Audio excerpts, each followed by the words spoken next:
Welcome everybody.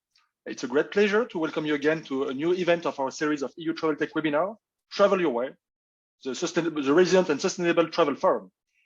This series of webinars has for objective to discuss some issues which are critical to the overall travel and tourism ecosystem, and where technology can actually make a difference in addressing those issues. EU Travel Tech, hosting those events, is the association representing in Brussels the travel tech industry. So all the different players of the travel distribution chain, including online travel agencies, meta search engine, global distribution systems, or travel management companies. And today, in our event, we will touch upon an issue which affects all the industry, but also each and every one of us. How to travel in times of COVID, how to feel confident when you want to travel in time of COVID. In the last 2 years, we've all been faced with difficult decisions. Is it safe to go somewhere? Is it reasonable? Will we have the right condition over there? Those questions are being asked by everybody. And we, as players of the industry, have a specific role in addressing them, in making travelers feeling confident. The crisis has already lasted 2 years. It could last an indefinite period of time. And so we need to find solutions all together. That's why today we have gathered a range of panelists, of great panelists, and I thank them all to be with us today in order to discuss those matters. What can be done by the industry, what is already being done, what could be improved in the future, a whole lot of questions that all of you are looking to discuss. So let's start already, and I pass it over to our host today, Dave Keating. Over to you, Dave. Thanks a lot, Emmanuel. And yes, as Emmanuel was just mentioning, this is a series that we've been doing for some time now throughout the pandemic, and we've definitely been on an adventure in that time, because we've had peaks and valleys, I would say, in terms of optimism and hope for things getting back to normal. When I was moderating these transport and tourism events in October and early November, there was this real sense of enthusiasm, this sense of hope that we were getting back to normal, restrictions were ending. We even had nightclubs open again here in Belgium for a hot second. And then, of course, we had the fourth wave with Delta and the fifth wave with Omicron. So it has been I think, bitterly disappointing past 3 months for the travel and tourism industry, because there was such hope in October that we were getting back to normal. So we find ourselves now again at a time when it's looking like we're again seeing some light at the end of the tunnel here. But of course, I think we've been burned so many times in the past that everyone's a little afraid to get too excited. But what we know right now is that a number of European countries have now completely ended restrictions. The EU has agreed to end any type of testing and inhibitors to travel within the European Union, and people are pretty eager to travel again. So what we're going to try to figure out here today is, what do they want now that the pandemic is maybe over? And I knock on all the wood when I say that. What type of experience do travelers want? What are their concerns? What are no longer their concerns?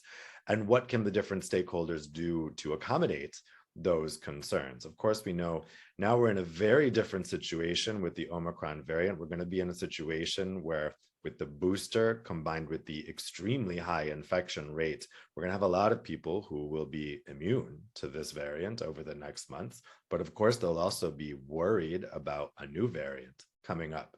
So how do we balance those concerns? And also, how do we not overdo it, considering all the details of the Omicron variant? How do we make sure we're not overly assuming that people have concerns that maybe they no longer have, maybe they had in previous waves, but don't have now? So we're going to split today's conversation into two panels. One, we're going to be talking about public officials, so what governments and tourism authorities can do to really take advantage of this reopening and facilitate the best experience for travelers. And then we're going to be talking in a second panel to private operators to talk about what they can do to facilitate this experience. Now, you guys will also be able to ask your questions to the panelists in the Q&A that will follow those two panels. You can do that using the Q&A feature here on Zoom. Go ahead and start. If you already know what you'd like to ask the panelists, go ahead and put in those questions now into the Q&A, and I'll be sure to get to you first when we start the Q&A. It's always really helpful for me to see early on what type of things you guys are interested in talking about. And really, this is a no holds barred conversation. So whatever you'd like to ask, put it in there and I will put it to the panelists. So let's get started with our first panel, where we're going to be talking to tourism public officials. I'd like to introduce Sandra Carvalho, Chief of Market Intelligence and Competitiveness at the UN World Tourism Organization, and Leonor Pichau, Director responsible for the Clean and Safe Protocols at the Turismo de Portugal, the Portuguese Tourism Association. Thank you both for joining us here today.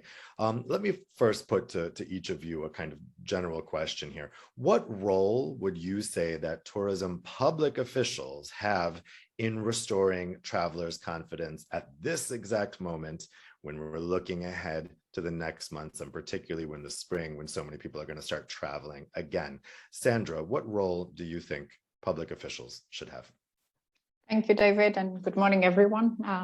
From the UNWTO, the UN Agency for Tourism, a challenge that we have faced since the outbreak, as David was mentioning, is coordination. And I think this is probably, when we come to public responsibility, one of the biggest challenges we have. Coordination at national level, because we are facing a pandemic, and whenever we have a crisis, we need coordination from different ministries. This time we're talking about the health situation, but it can be any type of crisis. So I think we need also to look at this from a perspective of how do we manage tourism inclusion into different crisis situations. So I would say coordination, it has been critical, and it's ever more critical as we move forward. The second point is, I think, as you mentioned, we're now facing a moment where the protocols of safety and security on the ground are well established. There has been an immense work by public administrations, by the private sector to place those protocols to increase the confidence of travelers that they can be safe in an hotel, in a restaurant, in any experience that they're enjoying. The biggest challenge remains cross-border travel. And this is really the moving forward before, but even more now, as the restrictions, hopefully, as you said, knock on wood, will continue to be lifted. There's two main issues. One is how do we communicate to those restrictions? Unfortunately, due to the situation of the pandemic, often they are reviewed every 2 weeks, but consumers often don't know where to find that information. The airlines have a system at UNWTO. We've worked with IATA, and we've built the dashboard in our website where all the restrictions to visit all countries are available. But if you're a traveler, often your question is, okay, do I have to do a PCR? Do I have to do an antigen? I was just reading one European country that changed yesterday the antigen from 48 hours to 24 hours. And often as a user, you don't even realize that. So I think there's a big challenge of communication to consumers. And there is a major challenge of harmonization of the measures, which we know is very, very difficult because obviously there's different perspectives on the way to manage also the health risks.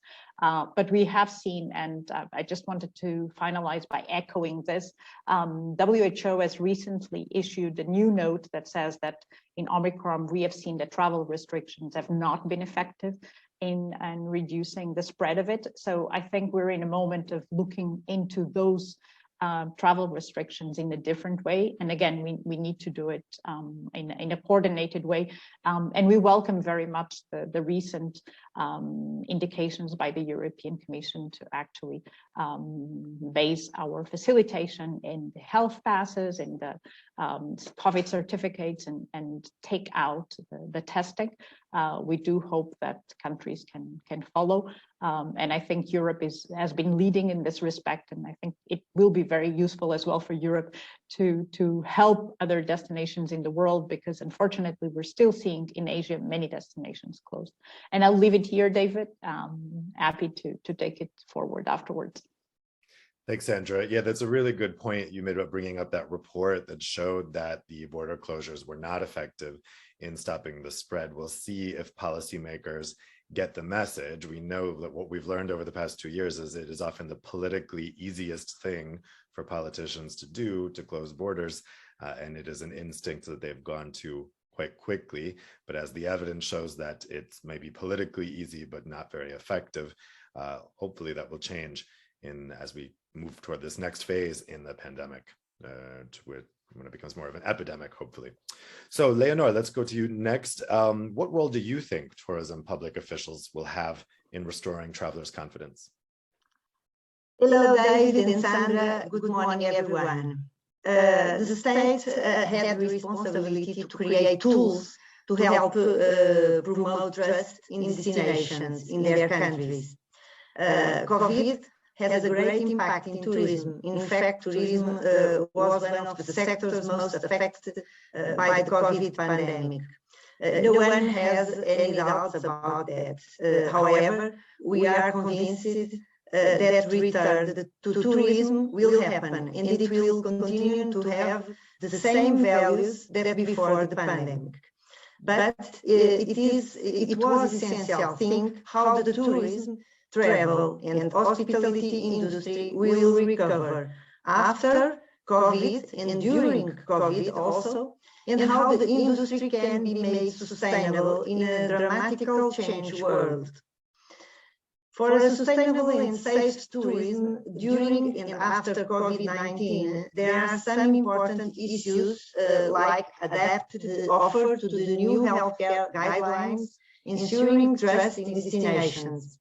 Just like that, we can transform the pandemic and any future crisis into an opportunity for tourism more sustainable.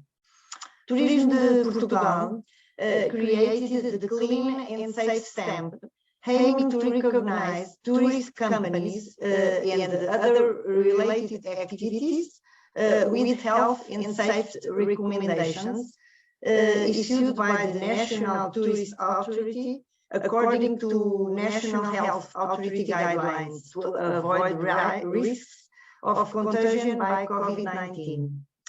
Sensitize tourist companies to the minimum cleaning and hygiene procedures to be adopted and encourage the resumption of national and international tourism, reinforcing everyone's confidence in the destination Portugal and its tourist reserves was our goal. With this project, we want to provide the industry with an easy, simple, and voluntary and free tool. Help the industry to identify and implement the main cleaning and hygiene measures. Cover most important activities for tourists. Generate tourist confidence in Portugal. Tourism Portugal promotes specific training sessions for business to implement the clean and safe requirements. And for example, tourist guides received clean and safe certificate training. The companies and activities covered are more than 20. And I think this tool helped everyone to promote trust in our country, in Portugal. Perhaps I can explain you the success of these projects and how enterprise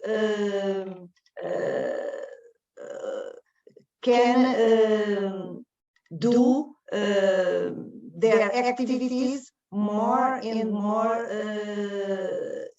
safely way. Now we have 22,300 stamps issued, 40,000 people trained, and 1,700 compliance inspections carried out. Companies recognized with the clean and safe stamp are also recognized as safe travel companies and are covered by the European Tourism COVID-19 Safety Seal. Tourism Portugal and industry associations carry out random inspections and also following negative assessments of clean and safe performance to clean and safe stamp holders. The behavior of operators and tourists has changed, and the pandemic did not ask it had to be that way.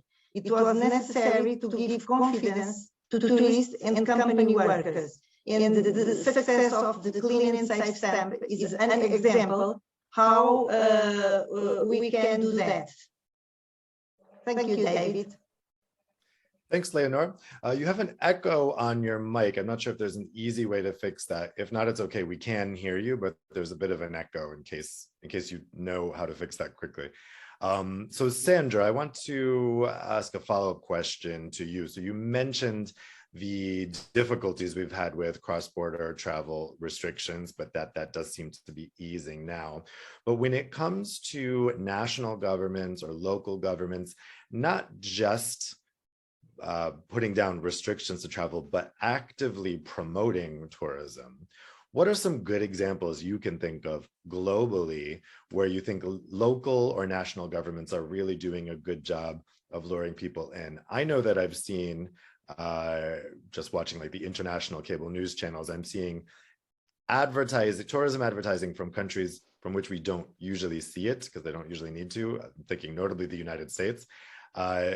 What are some of the good campaigns that countries or local governments are doing to reassure travelers and to get them excited about traveling again? Thank you, Dave. I think we're in two different situations at this moment. One is to make people feel safe to travel to a destination. And I think in that sense, we've been discussing the issue of public policies. And I think it's not because Leonor is here, but I think Portugal has been a really good example in leading the issue of implementing the safety and protocols, not only the implementation, but also the training of the companies and making people feel that they can travel.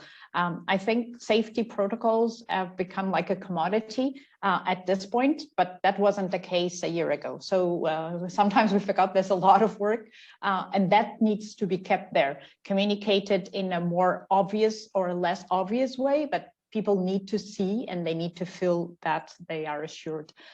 Then we go to the more marketing component. What we have seen is that countries are capitalizing on the eagerness of people to travel to open destinations. So you will see a lot of advertising of destinations. I'm just thinking out of my head, you see Jordan, you see Spain, you see France, you see Italy, very much focused on the experiences in open air.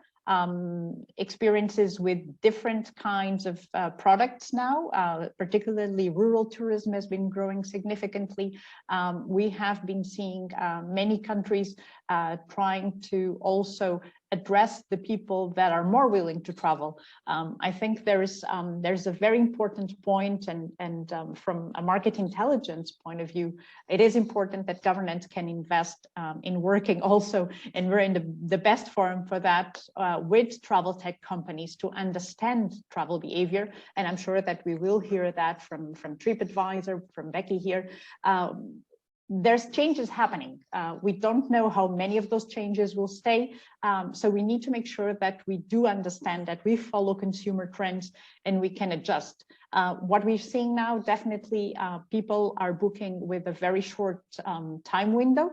obviously due to the uncertainty of the restrictions often. So that means that countries will have to be more close to consumers, more close to the moment where they take a decision, and also understand who's more willing to travel. When the pandemic started to sign positive indications in the summer, we've seen that younger people were more open to reassume travel, because older people obviously felt more threatened by the situation. So how do we communicate with those younger generations? Different channels, different marketing tools. So I think it's very important to understand that we are in a changing moment, but it's changes that were coming. You know, technology was becoming one of the critical components of a destination competitiveness, and that has accelerated. So we really need to understand, first of all, travel behavior and then act. But to your question, I think we're seeing very good examples of countries who are mostly promoting their open air. Also, the connection of I would say, the value of travel, how travel actually is a positive factor in your life, because you need to be with other people, you need to enjoy, you need to have that connection with different cultures. So I think more than a country, what we are seeing is marketing trends that point to that line of promotion. Good. We can talk more about those private sector initiatives, like offering more flexibility, greater cancellation, taking into account the short-term bookings in the next panel. Leonor, you just got a compliment there for Portugal. So are there particular local governments, local initiatives that stand out to you in Portugal or maybe elsewhere that are good examples of welcoming people back to travel? Well, I hope you are hearing me correctly. It's okay, we can hear you, yeah. Today my internet is unstable. I apologize for that. In fact, Portugal wanted to act very quickly. It was very important to create tools that would serve business and help tourists and help also workers in the sector. Our best example is the Clean and Safe stamp.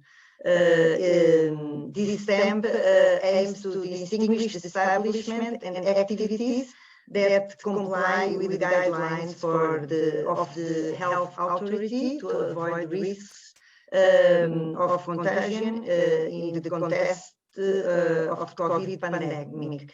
But we can separate COVID and sustainability in the tourism recovery process. We have to think in this pandemic like an opportunity to do it better.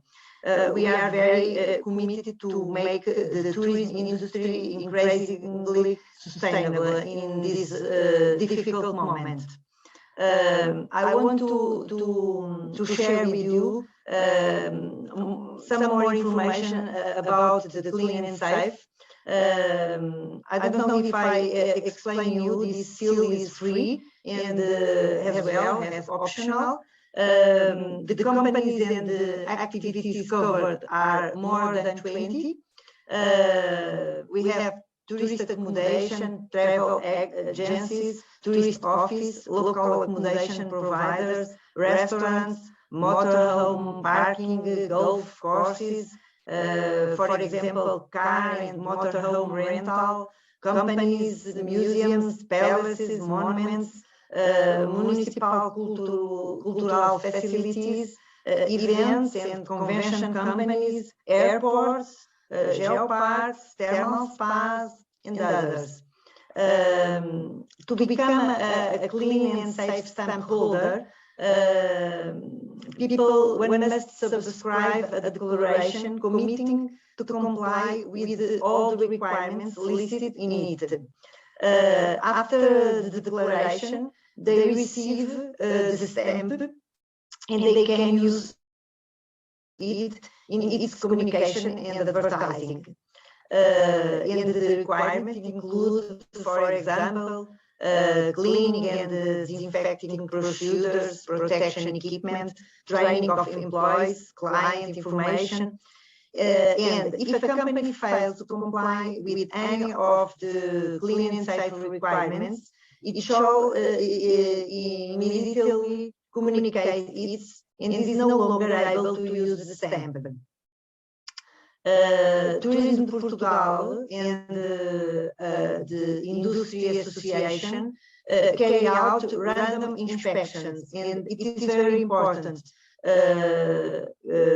because when we have negative assessments of clean and safe performance, we also do an inspection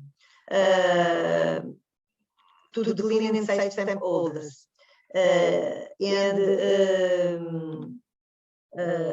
We think this is the tool for the success of the project. The clean and safe stamp was important for everyone, for tourists, for employees, for entrepreneurs. Everyone had to adapt in a short time, and we have more than 22,000 companies participating. They all changed their behavior and adjusted the way they work to give tourists confidence. Once again, it is an opportunity to do better, and I hope that after the health crisis, the sector will be more and better prepared, and also going on sustainably and sustainable tourism. We have also launched a plan for sustainable tourism with more than 100 projects and initiatives to help our enterprise to have a better and more sustainable activity. We think this moment is an important moment to do it, because we can separate COVID and sustainable measures to the tourism recovery process. We saw this pandemic, just as I said, like an opportunity to do it better and help our companies to do also it better. Great. Thanks, Leonor. Okay. So let's, and thank you, Leonor, and thank you to Sandra as well. So let's move on to the second panel now. So this is going to be focused on what the private sector can do. So I'd like to introduce our two panelists for that panel. You guys can go ahead and turn on your videos. So we have Becky Foley, who is head of global trust and safety at Tripadvisor. And we have Inga Huitbrechts, Global Senior Vice President for Sustainability, Security, and Corporate Communications for Radisson Hotels. Thank you, both of you, for joining us here today. Becky, let's start with you. What do you think that private operators like Tripadvisor can do to help restore travelers' confidence? Thanks, David. So first, like David said, I'm Becky Foley. I lead Tripadvisor's global trust and safety team. And what that means is I'm responsible for policies that impact our site, and more specifically, policies and products that impact safety information for travelers, which has undeniably taken on some new weight during this pandemic. For Tripadvisor's point of view, Tripadvisor was basically built on transparency. It was built on the wisdom of crowds. In fact, this week we're celebrating over 1 billion reviews and opinions on Tripadvisor. And we've used this unique vantage point, our unique perspective, to help determine what consumers and travelers need to know during the pandemic. And that's really been all around transparency. Some of our new research has revealed that 3 out of 4 travelers rely on reviews when making travel decisions. So this really reinforces the value of transparency and the information from others who have been there, really important for travelers. In terms of transparency at Tripadvisor, so what we've done is we've taken all of the feedback that we've gotten from consumers that are using our site and what information they need to help restore their confidence. And as we started to see the demand around transparency for travelers, first thing we did is we also have a product that we worked on, Travel Safe, that has been adopted by more than 230,000 businesses around the world. The unique thing to this is that it's not just available to the larger chains, but really also available to kind of the smaller and more medium-sized businesses that are also trying to get back on their feet as people begin to travel again. And this product gives businesses the opportunity to share what types of precautions they're taking to keep travelers safe and what travelers can expect when they go to the business. It also lets travelers, comment about what they're finding in an ever-changing environment. So, were the employees wearing masks? Was a vaccination card or proof of vaccination required? And businesses, the product is free, but businesses that are participating in this product are actually seeing a 16% higher click-through rate. And in some markets, we're seeing recovery up to 3 times faster than those that aren't sharing the safety precautions that they're taking. So it's really valuable to consumers in terms of understanding what their experience is going to be like when they get to the business. And then I think it's really important, obviously, for businesses to revisit their policies, make sure that they're supporting safe and reliable, relevant policies for when travelers get to their location. One thing that we really rely on, again, is the traveler reviews. This is coming from somebody who has been there last week. And Tripadvisor hosts what we call long form reviews. And 76% of travelers are saying that long form reviews are the type of reviews that they prefer, especially right now when these reviews are containing detailed information about what their experience was like recently. And then finally, we just really encourage ourselves and other businesses as travelers start to get back out there to make sure that what they're saying is trustworthy and can be reliable. Thanks a lot, Becky. That's interesting about the long form reviews, that those are kind of increasing in popularity with the COVID times. That makes sense. Inga, let's go to you next. So from the perspective of hotels, how can private operators help to restore travelers' confidence? You're on mute. Just want to unmute yourself. Yes. Okay, can you hear me now? Yes, we can hear you. Yeah, okay, sorry for that. Hi, everyone. I'm Inga with Radisson Hotels. So we operate 9 brands around the globe in 1,600 hotels, of which 450 are in Europe. And I'm in charge of security, safety, and sustainability. So it's really an interesting conversation. And I think I fully subscribe to a note of optimism maybe for 2022. Although, of course, the start has been difficult with Omicron. We saw absolutely very encouraging numbers in October, November, and we're seeing them, and it's not just us, but the sector as a whole is seeing an increase of 250% of bookings for the Easter period for Q1. The 2022 has also seen an increased forecast of bookings. So we're optimistic about 2022. But I would say that when travelers want to return, they will return with an emphasis and a continued emphasis on traveling safely, healthily, and also responsibly, which I know is also one of the topics of this exchange.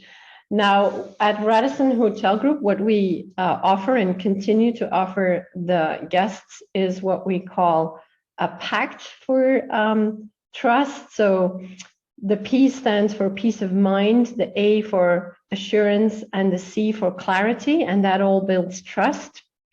So in terms of peace of mind, of course, we have a base safety protocol, which we were very quick to release back in 2020, which is called the Radisson Hotel Safety Protocol.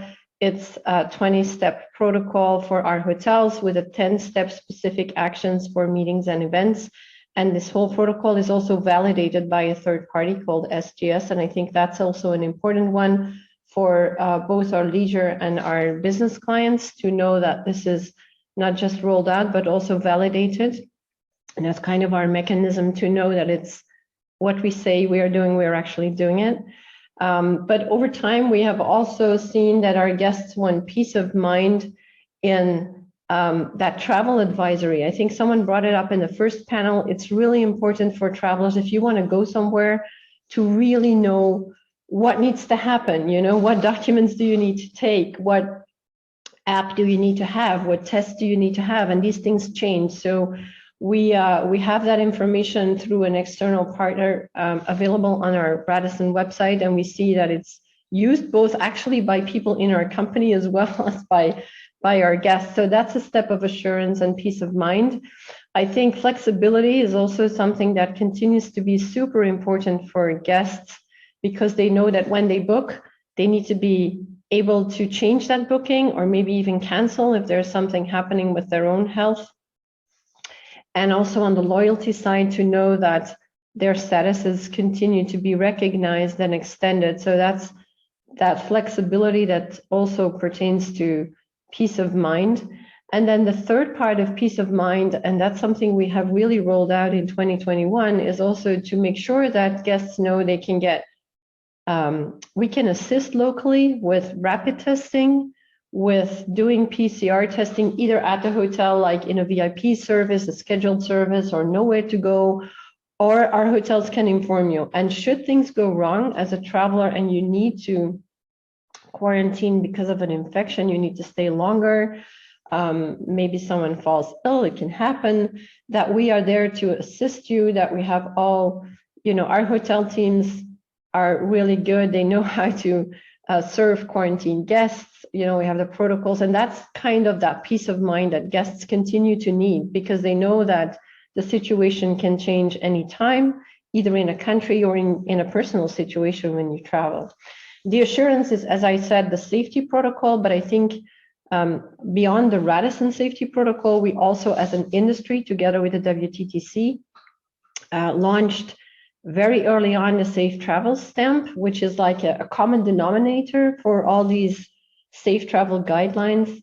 And that was also back in May 2020. So it was really one of the first like sector-wide initiatives on that. And now this safe travels guideline is recognized by over 400 destinations around the world. So it's kind of mapping, giving a common denominator for what a good safe travels environment is and policy is. So we've also worked with partners like Tripadvisor to make sure that our policies match, right? So that our protocol can also be recognized by Tripadvisor, et cetera, because that is the kind of third point I'm coming to, which is the clarity that we need to build trust.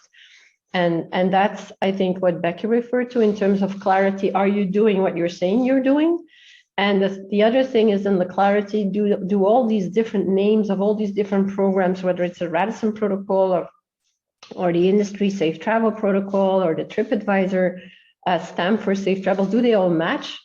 And what is the common denominator on it? And I think on that point, going forward, whether it's on safety or on sustainability, we can also do maybe a little bit of a better job across the industry to create that clarity for travelers, because that's really what they would like to see. You know, when you're a traveler, when you're a consumer, you want to know that this is a trusted label, this is a trusted label, and that's what I can go with. So, but overall, we're prudently optimistic. Great, thanks, Inga. Two things that leap out to me there are the testing availability and the availability of quarantine to help people out if they suddenly find the need to quarantine. Those strike me as two really practical examples of what can reassure consumers, because it feels like those, when people are feeling wary about traveling, it's those onerous testing requirements and the possibility of a positive infection while you're away in another country that can really put people off. So providing that reassurance, that strikes me something very practically beneficial.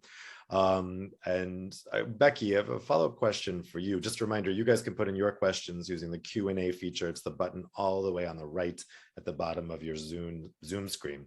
So Becky, when we're thinking about those two practical examples, right, testing and quarantine help, those are two things that you would only need to use if you need to, right? Like if something's gone wrong, or if you need to test before you fly back.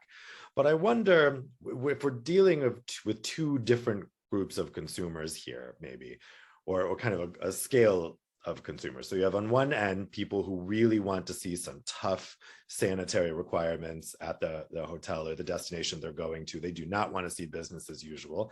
And then you have other people who might get annoyed by sanitary protocols, especially ones that might restrict their experience. So if the pool is closed, if the sauna is closed, if they're not doing housekeeping. But even there are some people that might just get annoyed with a mask mandate inside, because we know that different countries have had very different experiences with this. You're very well placed to know where consumers are coming from on that. So how do tourism providers get the balance right, keep everyone happy when different people have different expectations about what they need to be reassured? Yeah, so it's definitely something that we have seen tourists and travelers talking about in our reviews, and something we actually highlighted in our 2021 review transparency report, really around how COVID impacted, policies and how we moderate the content that comes on our site. And that definitely comes from this sentiment that comes from different groups of travelers that might not be interested in extreme COVID measures being taken. The one thing that we can't change is government regulations. So if a government requires that a vaccine card is present in order for you to enter an establishment, or that you're wearing a mask, that's something that cannot be changed by the business. And travelers need to know what to expect. It does vary across different countries. Over 50% of our content comes from the EU, and we do see travelers commenting on the different precautions that are expected of them across the borders. So again, we just really go back to that transparency piece, and I think Inge touched on it. It's travelers want to know what to expect right when they're going to walk in the door. If the staff is going to be wearing masks, if they need to provide that vaccine card, what the cancellation policy is going to look like, what it's going to look like if they potentially need to extend their stay because of a positive COVID test. Everything like that. And for Tripadvisor, what we really lean into is the reviews on the site, and those long form reviews. That's not a new thing to Tripadvisor. We've always relied on recent and definitely substantive feedback from travelers who have just been to the property. And with how things are changing, week to week, we just heard, I think Sandra say that there was a change in a country's requirements just yesterday. The best way, we think, is the wisdom of crowds in order to understand what your experience might look like. Inga, same question to you as a hotel. How do you get the balance right between the two types of consumers Becky was just talking about? The person who might leave an angry review because there were not enough restrictions, and the person who leaves an angry review because there's too many restrictions, especially those we're talking about here that are not legally required, that is optional by the hotel.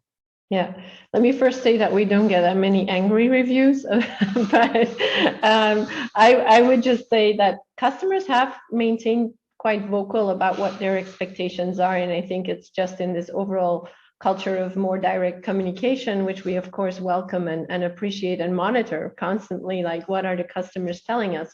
And they were always, and still, I think customers are telling us that they want some form of prevention, because we did have that conversation at one point. You know, I agree, September, October, everybody was super optimistic and everybody was saying, you know, let's drop the measures altogether, but that's not what our consumers are saying across the board. People expect some form of visible prevention and protection to be there. So that's what we do. And in essence, I think what people want to see and what we maintain as core points, no matter, of course, we always comply with the local regulations. That's the number one. That's what Becky also said. That's what you have to do in every field of the business. As a minimum. But since restrictions are so different and some countries have dropped restrictions altogether, we give that consistency to our hotels in terms of still doing the increased disinfection and cleaning and communicating about it, focusing a lot on air quality. I think that is really the thing that has come more and more to the forefront, for example, in meeting rooms with CO2 meters, with these visible indicators that there's an air quality measurement going on and that your air quality is being monitored and your refresh rates are such that it's adapted to the room. The team training and prevention, it's very important for travelers continuously to know that we monitor, of course, again, in accordance with local regulations, how much we can do there, but we monitor and train our teams to be taking care of themselves, but also of prevention towards the guests and their colleagues. So the monitoring and the training there. And then the personal protective equipment and all the prevention measures for key staff, like for example, when you're a housekeeper, when you're into food preparation, et cetera, that you continue, not for all the staff, but that you continue to be trained and very much into wearing also these PPE equipment still. So I think those are the core items that we continue to see. We've decided to go into year 3 of our Radisson Hotel Safety Protocol. We had a debate internally, but we are doing this because we think that guests will, no matter what the situation is, continue to require some of those key measures. But I do think, on a separate note, that this is the year where we need to think of going from pandemic to endemic and really making sure that based on the successful vaccination programs and based on the availability of the COVID pill, for example, and the acceptance by the medical agencies, that there will be hopefully an evolution on that, and that will achieve the protection of people and also our businesses and our economy. So I think 2022 is going to be a crucial year in that. Yeah, for sure. It's very interesting what you're saying about that consumer feedback, that you're really hearing overwhelmingly people want to be reassured with some restrictions. That's very interesting. Okay, let's take a question from the audience. I think this is a good question for Sandra. So the questioner asks, from a policy perspective, it would be interesting to hear what is missing in terms of measures to facilitate safe travel. For instance, what should the EU's role be here? So Sandra, what do you think is missing right now from a policy perspective to get things back on track? Thank you, David, and thank you for the question to the participant that shared it in the chat.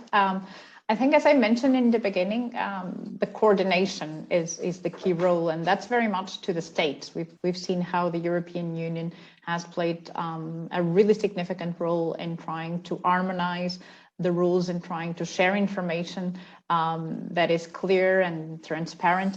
And unfortunately, I think at national level, we still need to have a better coordination among the countries. There is an important issue, and I always realize that when we look back 1 year, if you would say that the European Union would agree on a COVID certificate, which is harmonized, which is being accepted, which has a QR code that people can travel around, probably you would say, no, that's not possible. So I think sometimes we look at obviously what is missing, but I think a lot has been done in 1 year time.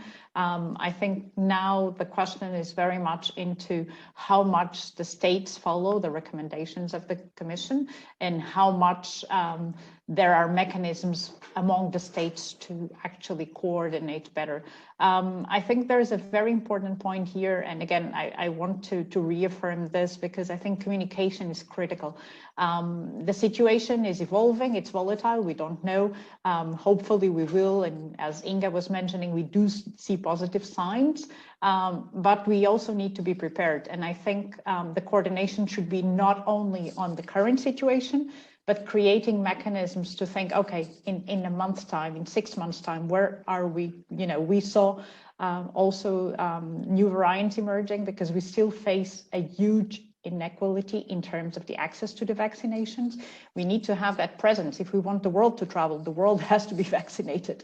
And I think the public policy bodies have a critical role in accelerating vaccination for all, coordinating better in terms of the measures, sharing information in a better way, and building those capacity for crisis management for the future. Because I think this is, we've learned a lot, but we need to be able to use those learnings for crisis. Yeah, definitely a key point there. I think that the contingency planning, that's what we're lacking. That's what we need. We can't just keep flying by the seat of our pants in these policy responses. Becky, let's go to you for the kind of private sector perspective on this. What do you think is missing from a policy perspective? I mean, I definitely agree with Sandra. You know, for Tripadvisor users, I think the biggest thing is streamlined language around what exactly is expected of them. So no ambiguities, very straightforward, and of course, easily accessible. There, you know, I know that there are some resources where this information could be found, but to have it be written exactly the same and be available in multiple places to be the expectation would be something that I think would really resonate with travelers and help give them confidence that to get back out there. Okay, we have another question for Sandra. This question is from Paul Ravel.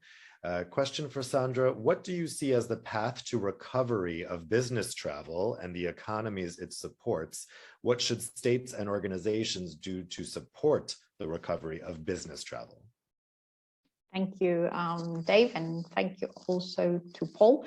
I think before going specifically into the issue of business travel, I think there's a situation here that we have to be present when we talk about support to recovery. First is we have improved. Globally, we have plus 4% when we compare to the previous year, but we're still minus 72% in terms of international travelers when we look into the pre-pandemic levels. So we can imagine the stress that is upon destinations, upon companies. We're not out of the woods as we would love to be. So I think there is still a very important role that states need to play in supporting the sector. That it's not just about the issue of financial support or fiscal reliefs or whatever packages have been implemented, and there've been many. I think we need to recognize that states have made a huge effort in supporting the sector in many countries, but in communicating clearly, in coordinating better. I think that's what we need at this phase to really stimulate confidence. And if we stimulate confidence, we stimulate recovery. Because we see whenever travel restrictions are lifted, we see there's a huge pent-up demand. People really want to go back to travel with the measures, with PCRs, with whatever is required in a clear way. People will follow because there is a need, and there is a very important pent-up demand out there. I think that's one of the ways that it can be helped. The second one, particularly on business travel, I think we have two situations here. One is individual business travel, and I think Inga probably will see the same in the Radisson world, is companies are changing. We all know that even ourselves, if we can do a Zoom, we won't go to Brussels to have this event, which maybe pre-pandemic we would think about. So there is a huge shift in the world of work, and that will impact business travel. We need to understand how, and maybe the impact will be less travel, but we will be more extended stays. There will be a combination of business travel and leisure, which was something that was growing already as well. So I think we need to differentiate. Then we have the other side, which is events. We have seen a lot of events coming, and UNWTO is based in Spain. We just had FITUR, which is one of the major tourism fairs in the world, which, despite all the challenges, was held with all the security measures in place and showed that we can have events. And in many parts of the world, events are resuming with all the measures, obviously. So I think it's also a question of, there was a lot of discussion some months ago of people will never go back to events, and that has proven wrong. We have seen how people really want to go back to events, see each other face to face. But it will have to adjust, and a lot will depend on how companies also address their travel policies. And I think this is something we will see forward. For sure. Great. So let's now close down the panels. Thank you so much to all four panelists. We're going to go to our closing remarks now. So I would like to invite the Maltese member of the European Parliament, Josiane Cotillard, to give us some final closing thoughts before we end this webinar. Oh, you're on mute. Just want to unmute. Okay. I'm sorry, David. Thank you. I was stating thank you very much for the organization of this very timely and interesting debate, and well done to all the panelists there. It's truly an example of female leaders in the field of tourism.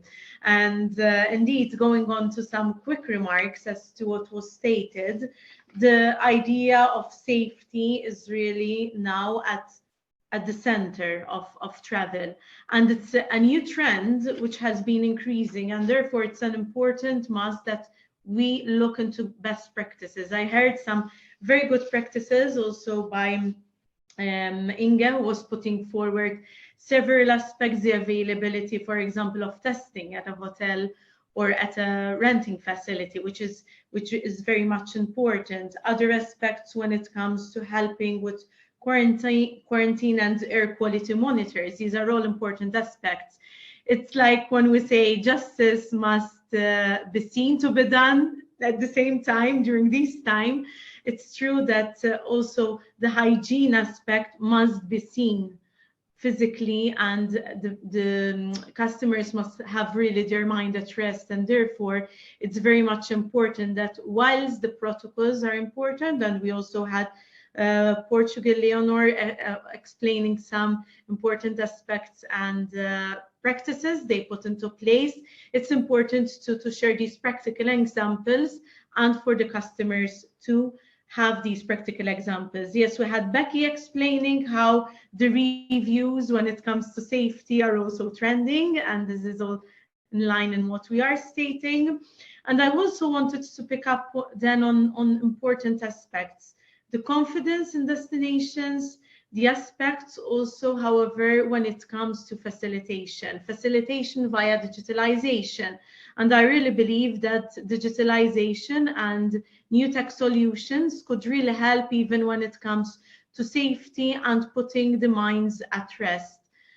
Tech solutions could really mean also a consumer choosing one destination over another.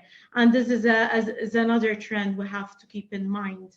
Sandra was referring to the huge shift in the world of work and of employees also combining, for example, a leisure trip with that of work.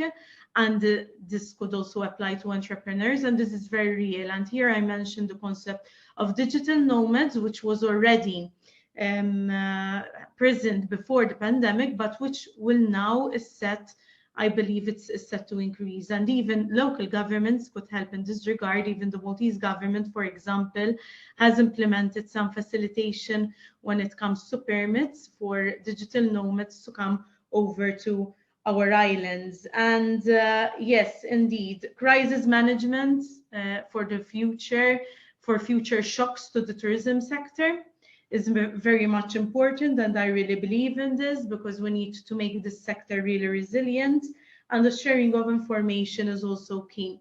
Sandra also mentioned to the facilitation on health passes and the taking out of the testing.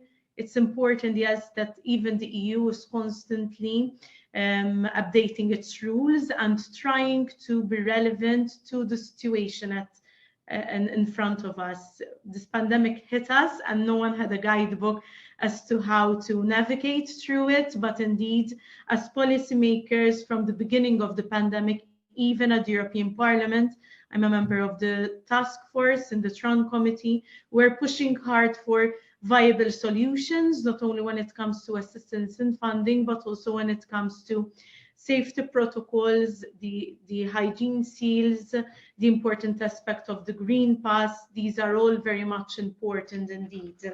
And they have played an important role in facilitating too. On their own, they're not enough, and we need the private sector to help us with good practices, with innovative solutions, and with facilitating to the consumers throughout the whole supply chain when I speak of the service providers, and this is very much important. I refer briefly to some aspects I also prepared, and I wanted to bring into the debate the aspect that we know that travelers want to feel in control of their surroundings, as was stated. And in this regard, even the public and private sector have to come together. The EU Digital COVID Certificate at the heart of travel, putting it at the heart of travel was and is still very much important to facilitate in this regard.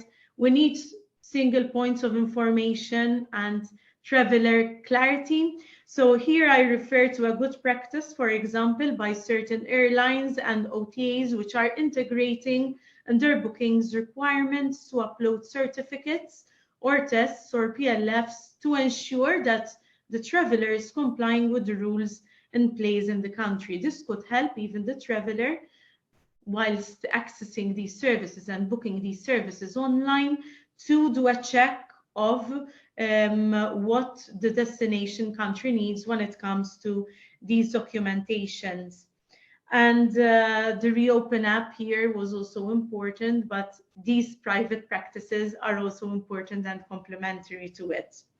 Digitalization, I've already referred to, and how it could help the body heat scans, contactless check-ins, increased automation of services, and other solutions mentioned also by the panelists. These are really important to attract tourists who need to have security of mind when it comes to hygiene nowadays. But I wanted to point another important aspect, which I always emphasize upon. In all of this, new trends, digitalization, and all these solutions, we cannot forget the human aspect and the human capital, and having a human capital and staff which will put your mind at rest even whilst traveling and when you have queries.